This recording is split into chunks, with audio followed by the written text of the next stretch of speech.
কি চাকরি খুঁজছেন? আপনি কি এসএসসি অথবা স্নাতক শেষ করেছেন?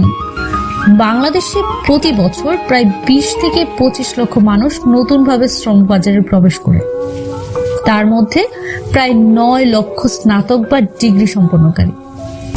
সবাই চাকরি পাচ্ছে, তবে সেটা অনলাইনে। যেমন আপনিও প্রতি মাসে 1 লক্ষ টাকা উপার্জন করতে পারবেন অনায়াসে।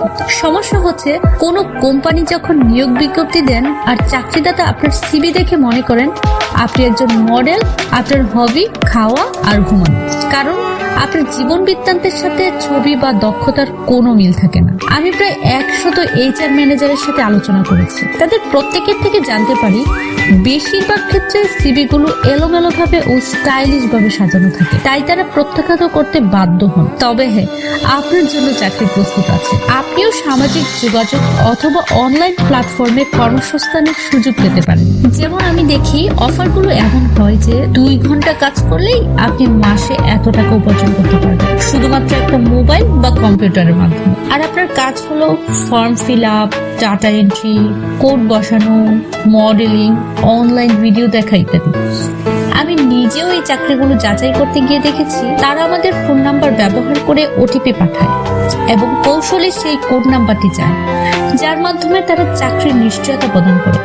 আপনি বা আমি যখন সরল বিশ্বাসে কোডটি দেই, তারা ওই নাম্বার দিয়ে বিভিন্ন কালোবাজারি বা অপকর্ম করে। যদি আইনগত কোনো জটিলতা তৈরি হয়, তখন সবার আগে আইন শৃঙ্খলা বাহিনী আমাকে বা আপনাকেই খোঁজে, যেহেতু নাম্বারটি আপনার। অথচ এই বিষয়ে আমরা কিছুই জানি না। প্রকৃতপক্ষে আসলেই কি তাদের কোনো কর্মস্থল আছে?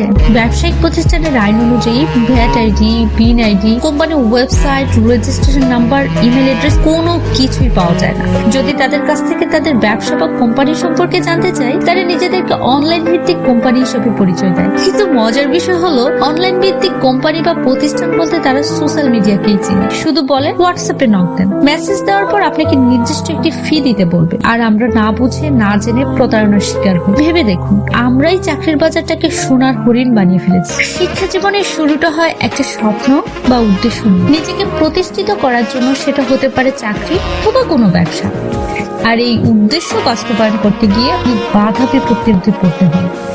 বেশিরভাগ ক্ষেত্রে এটি বন্ধু বান্ধব, আত্মীয় স্বজন বা কোনো বৈরী পরিস্থিতির কারণে হতে পারে। আমরা আমাদের সুন্দর সাজানো স্বপ্নকে নষ্ট করে ফেলি মাদক, প্রেম, আড্ডা, অন্যের সমালোচনা অথবা সঠিক পরামর্শের অভাবে। কিন্তু আমরা ভুলে যাই, প্রতিটা বাবা মা কত স্বপ্ন নিয়ে আমাদেরকে পড়াশোনা করা। আমাদের প্রত্যেকটা মানুষের সফলতা নির্ভর করে নিজেরা নিজেদেরকে প্রতিষ্ঠা করার মাধ্যমে। আপনি কি আমার সাথে একমত? যদি দ্বিমত পোষণ করে থাকেন, তবে সেটা কি? আমাদের মনে রাখা উচিত, education is the most powerful weapon which you can use to changes the world. স্বপ্ন আছে বলেই আমরা নতুন করে বাঁচতে চাই। স্বপ্ন সেটাই যা পূর্ণতা পাওয়ার জন্য প্রতিনিয়ত আমাদেরকে তাড়া করে। এই স্বপ্ন পূরণে কখনো কখনো কিছু কিছু মানুষ আমাদের মূল্যবান সময়, সুবর্ণ সুযোগ আমাদের নিজেদের থেকে না, আমাদের জীবন থেকে কেড়ে নিয়ে যায়। নিজের থেকে আর জীবন থেকে কেড়ে নিয়ে যাওয়ার তফাৎ কি আপনার জানা আছে?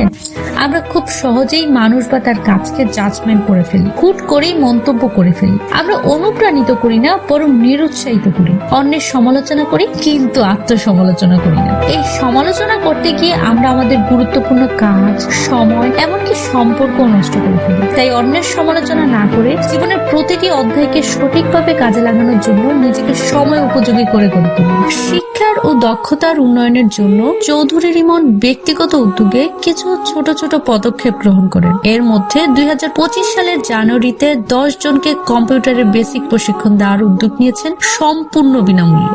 আপনিও যদি এই কোর্সে অংশগ্রহণ করতে আগ্রহী হন, অনুগ্রহ করে স্ক্রিনে থাকা ইমেল অ্যাড্রেসে যোগাযোগ করুন। আমাদের প্রত্যেকের মাঝে সেই শক্তি আছে যা পৃথিবীর যে কোনো চাকরির যোগ্য প্রার্থী বানাতে পারে। জীবনকে কঠিন মনে না করে আজই কিছু করার প্রস্তুতি নিন। জীবনের বর্তমান বা ভবিষ্যৎ বলতে কিছুই হয় না, যা সবই ফেলে আসা উচিত। তাই অনিশ্চিত ভবিষ্যতের কথা চিন্তা করে বর্তমানকে তিলে তিলে শেষ করা একেবারেই বোকামি। আপনার চাকরির স্বপ্ন কি বারবার ভেঙে যাচ্ছে? সিবি জমা দিলেও কেউ ডাকে না? একবার ভাবুন তো, আপনার সিবি কি আসলেই চাকরিদাতার কাছে আকর্ষণীয়? বাংলাদেশে বেশিরভাগ চাকরি প্রার্থীরাই সিবি জমা দিলেও বেশিরভাগ সময় প্রত্যাখ্যাত হয়, কারণ তারা সিবি তৈরির সময় এমন কিছু সাধারণ ভুল করে যা চাকরিদাতার কাছে নেতিবাচক প্রভাব ফেলে। তাই আসুন জেনে নেই কিভাবে সঠিক সিবি তৈরি করবেন এবং নিজের কেরিয়ারকে নতুন উচ্চতায় নিয়ে যাবেন। পরিচ্ছন্ন ও আকর্ষণীয় ফরম্যাট ব্যবহার করুন।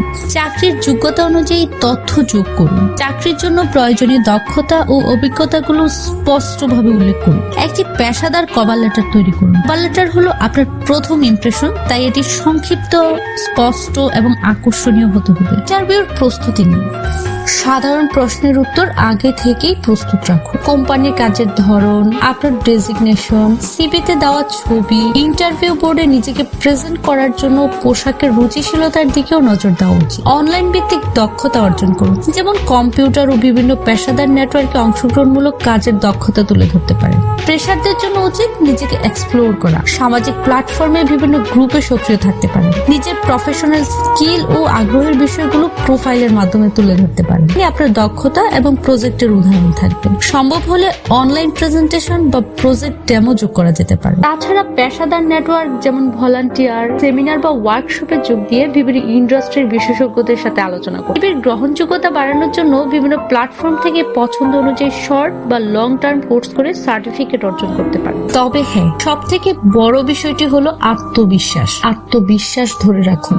ছোট থেকে শুরু করুন, বড় স্বপ্ন দেখুন, তবে শুরুটা ছোট পদে কোনো চাকরি থেকে হতে পারে। সকল ব্যর্থতা থেকে শিক্ষা নিন। মনে রাখবেন, প্রত্যেকটা ব্যর্থতাই আপনাকে সফলতার এক ধাপ কাছাকাছি নিয়ে যাবে। সবসময় শেখার মনোভাব রাখুন, সময় উপযোগী সিদ্ধান্ত নিন এবং চিন্তাশীল হন। জীবনের সকল কঠিন পরিস্থিতিতে মুখোমুখি হয়ে সেটি মোকাবেলা করার চেষ্টা করুন। আমি ফারহানা আপনাকে অনুরোধ করছি, আপনি আমাকে কথা দিন থেকে আর সময় নষ্ট না করে নিজেকে প্রস্তুত করার জন্য নিজের প্রতি নিজে যত্নশীল হবেন এবং আমার ভুল ত্রুটি ক্ষমার দৃষ্টিতে দেখবেন।